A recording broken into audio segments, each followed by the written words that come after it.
नमस्कार किसान साथियों, अगर आप लोग 80 से 90 दिन में पर एकड़ लाखों रुपए कमाना चाहते हैं, लगभग 2 से ढाई 3 लाख रुपए तक कमाना चाहते हैं, तो आप लोग अगस्त के महीने में लगा सकते हैं गाजर की फसल। किसान साथियों, अगेती गाजर की फसल जो लगाई जाती है, इसके मंडी भाव बहुत अच्छे मिल रहे होते हैं। लेकिन किसान साथियों, अगेती गाजर लगाते समय आप लोगों को इस बात का जरूर ध्यान रखना चाहिए कि आप लोगों को देखा देखी नहीं करना है, क्योंकि अगेती गाजर का उत्पादन जितना अच्छा होता है और मार्केट से प्राइस भी उतना अच्छा ही मिल रहा होता है, तो उसमें सावधानियां भी उतनी अच्छी ही रखनी पड़ती हैं। अगर आप लोग सही जानकारी लेके अगेती गाजर की बिजाई नहीं करते हैं तो आप लोग निश्चित तौर पे नुकसान झेल जाते हैं। बहुत सारे किसान साथी ऐसे हैं जो अगेती गाजर की बिजाई देखा देखी करते हैं, इस वजह से वो लोग अगेती गाजर का जर्मिनेशन भी सही से नहीं करा पाते हैं। इस वजह से उनको 2-2, 3-3 बार अगेती गाजर की बिजाई करनी पड़ रही होती है। तो आज इस वीडियो में हम बात करने वाले हैं अगेती गाजर की बिजाई आप लोग किस समय कर सकते हैं, उसके लिए खेत का चुनाव कैसे करना है, कौन कौन सी खादों का उपयोग करना है, कौन कौन से सावधानियां रखनी है। मतलब मेरा कहना का है कि इस वीडियो से आपको A to Z अगेती गाजर की खेती से जुड़ी सारी जानकारी प्रोवाइड करने वाले हैं। तो नमस्कार किसान साथियों, आप सबका स्वागत है हमारे YouTube चैनल किसान वाला जंक्शन में। अगर आपने हमारे चैनल को अभी तक सब्सक्राइब नहीं किया है तो चैनल को सब्सक्राइब कर लें और दूसरे किसान साथियों के साथ ज्यादा से ज्यादा शेयर करें, ताकि वो भी इस वीडियो को देखकर अपना लाभ उठा सकें। किसान साथियों, गाजर की फसल एक ऐसी फसल है जिसका अगर आप लोग अच्छा सा उत्पादन लेते हैं तो आपको मार्केट प्राइस भी बहुत अच्छा मिल रहा होता है। बशर्ते आप लोगों को ध्यान इस बात का रखना होता है कि आपको अपनी गाजर की फसल से जो गाजर है वो बहुत शानदार चाहिए होता है, मतलब साफ सुथरा और लाल गाजर चाहिए होता है। तो उसके लिए आप लोगों को 2-3 मुख्य चीजों का ध्यान रखना होता है, जैसे सही समय पे उसकी बिजाई करना, सिंचाई के पर्याप्त साधन रखना, उसमें बेसल डोज वगैरह की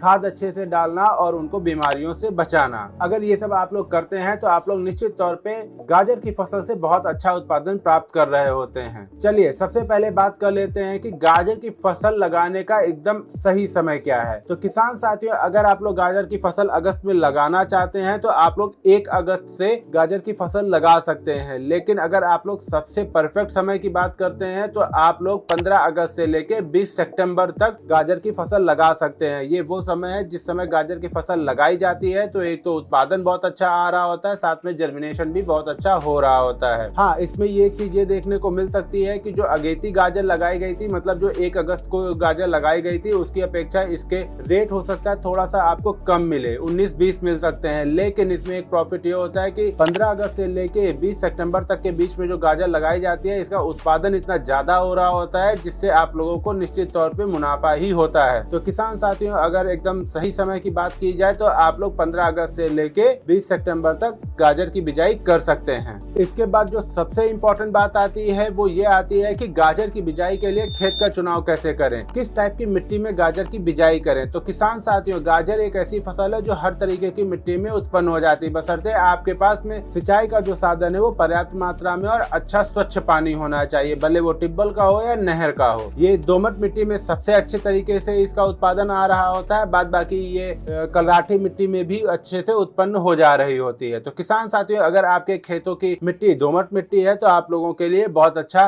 समय है गाजर की बिजाई करने का। किसान साथियों, इसके बाद जो सबसे जरूरी बात आती है वो आती है आपकी खेत की तैयारी कैसे की जाए। तो किसान साथियों, ये बात समझना बहुत जरूरी होता है कि गाजर की फसल जो एक कंदवर्गीय फसल है, इसमें आप लोगों को अपना खेत इतने अच्छे से जुताई करना होगा जिससे आपकी खेत की मिट्टी भुरभुरी हो, ताकि आपकी जो गाजर की फसल हो नीचे की ओर आराम से बढ़ सके। अगर ऐसा नहीं करते हैं, आपका खेत थोड़ा सा भी टाइट है, तो आप लोगों की जो गाजर की फसल होगी उसमें जो छोटे छोटे रूट होते हैं, डेवलप रूट्स होते हैं, वो ज्यादा दिखने को मिल सकते हैं और हो सकता है आपकी गाजर मुड़ी हुई भी मिल जाए। तो किसान साथियों, आप लोगों को खेत को तैयार करते समय आपको अपने खेत की जुताई बहुत अच्छे से करनी है, एकदम पोला बना के रखना है, एकदम भुरभुरीदार मिट्टी बना के रखनी है। किसान साथियों, इसके बाद जो बात आती है वो ये आती है कि आप लोगों को गाजर की फसल में कौन कौन सी खादों को डालना होता है, बेसल डोज कैसी डालनी होती है, इसमें कौन कौन से पोषक तत्व मिलाने होते हैं, क्या इसमें देसी खाद डालनी होती है। किसान साथियों, इसमें देसी खाद आप लोग डाल सकते हैं, लेकिन देसी खाद डालते समय आप लोगों को इस बात का ध्यान रखना चाहिए कि आपकी जो देसी खाद हो वो पूरी तरीके से पकी पुरानी देसी खाद होनी चाहिए, कच्ची देसी खाद नहीं डालना है। अगर आप लोग कच्ची देसी खाद डालते हैं तो आपको अपने खेत में फंगस वाली समस्या देखने को मिल सकती है। फिलहाल तो वैसे इसमें गाजर की फसल में देसी खाद की ज्यादा आवश्यकता नहीं होती है। तो किसान साथियों, अगर आप लोग देसी खाद डालना ही चाहते हैं तो आप लोग 1 से लेके 2 ट्राली पर एकड़ के हिसाब से डाल सकते हैं, या फिर आप लोग वर्मी कंपोस्ट के बैग भी डाल सकते हैं। किसान साथियों, चलिए अब बात करते हैं कि बेसल डोज में आप लोगों को क्या क्या डालना होता है। गाजर की फसल में रासायनिक खादों का उपयोग ज्यादा हो रहा होता है, तो उसके लिए आप लोगों को 1 बैग DAP डालना होता है, साथ में ही आप लोगों को 1 बैग पोटास भी उपयोग करना होता है। इन्हीं खादों के अंदर आप लोगों को लगभग 10 से 12 किलो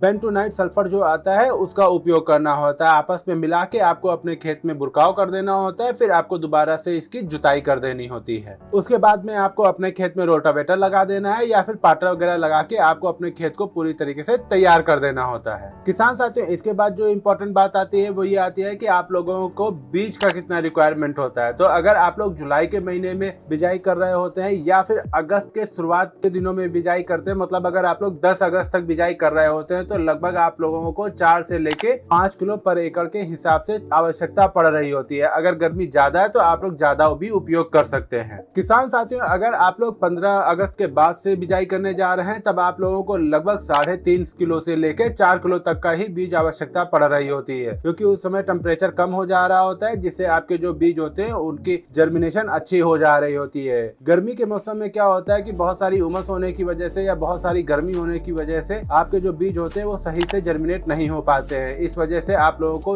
बीज की रिक्वायरमेंट ज्यादा पड़ रही होती है। किसान साथियों, इसके बाद जो सबसे इम्पोर्टेंट बात आती है वो ये आती है कि आप लोगों की गाजर की बिजाई जो है वो किस विधि से की जाए। तो किसान साथियों, आप लोगों को एक बात का ध्यान रखना होगा। इस समय एक विधि आई हुई है जिससे हम लोग सीड ड्रिल मशीन से बोलते हैं, जिससे क्या होता है कि जो गाजर की बिजाई हम लोग करते हैं उसमें एक पर्याप्त मात्रा में उचित दूरी मेंटेन रहती है और आपकी जो गाजर होती है वो सही तरीके से उसमें जर्मिनेट भी हो रही होती है। तो किसान साथियों, आप लोग सीड ड्रिल मशीन का उपयोग करके अपनी गाजर की बिजाई कर सकते हैं। किसान साथियों, गाजर की बिजाई करते समय आप लोगों को बेड विधि का उपयोग करना चाहिए। इससे क्या होता है कि आपके जो गाजर होते हैं वो सही तरीके से लगते हैं और इनमें जो है पानी वाली भरने की वजह से फंगस वाली समस्याओं को भी देखने को नहीं मिल रहा होता है। किसान साथियों, इसके बाद में जो आप लोगों को बात ध्यान रखनी होती है वो ये रखनी होती है कि आपको अपनी गाजर की फसल में खरपतवार नियंत्रण जरूर कर लेना चाहिए। अगर आप लोग ऐसा नहीं करते हैं तो आपकी गाजर की फसल का जो उत्पादन है वो आधे से भी कम हो सकता है, क्योंकि खरपतवार हमारे किसान साथियों के लिए एक अभिशाप होता है, खासकर सब्जी वर्ग की फसल जो लगाई जाती है उनके लिए। तो किसान साथियों, जब आप लोगों की गाजर की फसल लगाई जा चुकी होती है तब आप लोगों को एक काम करना होता है, वो ये करना होता है कि आप लोगों को पेंडामेथिलीन का एक स्प्रे करना होता है। पेंडामेथिलीन का स्प्रे आप लोगों को 1 लीटर पर एकड़ के हिसाब से स्प्रे करना होता है, साथ में आपको पीछे से सिंचाई करनी होती है। किसान साथियों, अब ये ध्यान रखने योग्य बात होती है कि आप लोगों को सिंचाई कितनी करनी है। तो किसान साथियों, आप लोगों को सिंचाई सिर्फ इतनी करनी होती है, जो आपने बेड बना रखी है वो आधा डूबे, पूरा आपको नहीं डुबाना है। मेरा कहने का मतलब है आपको अपने खेत में इतना ही पानी भरना होता है जिससे आपका जो बेड है वो आधा डूब जाए, बाद बाकी आपकी जो मिट्टी होती है वो पानी को सोख लेगी, जिससे आपके बीजों तक नमी पहुंच जाएगी और आपके जो गाजर की फसल है वो पूरी तरीके से जर्मिनेट हो जाएगी। साथ में जो आपने पेंडामेथिलीन का स्प्रे किया हुआ है वो पूरे खेत में फैल जाएगा, जिससे आप लोगों का खरपतवार नहीं जर्मिनेट होगा। किसान साथियों, गाजर की बिजाई करने के 3 से 4 दिन बाद जब आपकी गाजर जर्मिनेट हो जाती है और आपके जो खेत की मिट्टी है वो सफेद दिखने लगती है, मतलब सूखी हुई दिखने लगती है, तब आप लोगों को एक बहुत हल्की सिंचाई करनी होती है। बस इतनी सिंचाई करनी होती है कि आपके खेत में हल्की सी नमी पहुंच जाए। उसके बाद में आप लोगों को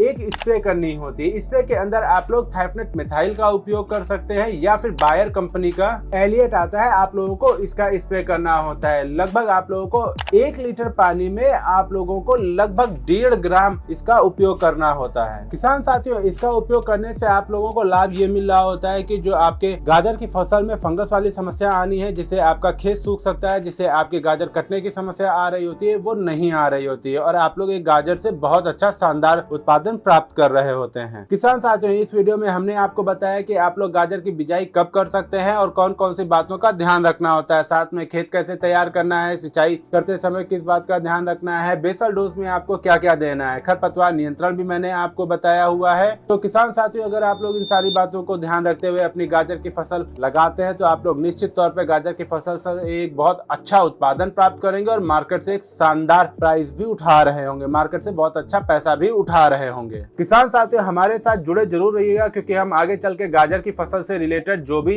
जरूरी जानकारी है वो आपको प्रोवाइड करते रहेंगे, जिससे आप लोग एक गाजर से बहुत अच्छा उत्पादन प्राप्त करके बहुत अच्छा पैसा कमा रहे होंगे। अगर इस वीडियो में दी गई जानकारी आप लोगों को अच्छी लगी है तो वीडियो को लाइक करें, कमेंट करें और दूसरे किसान साथियों के साथ ज्यादा से ज्यादा शेयर करें ताकि वो भी इस वीडियो को देखकर अपना लाभ उठा सकें। अगर आपने हमारे चैनल को सब्सक्राइब नहीं किया है तो हमारे चैनल को सब्सक्राइब कर लें। धन्यवाद।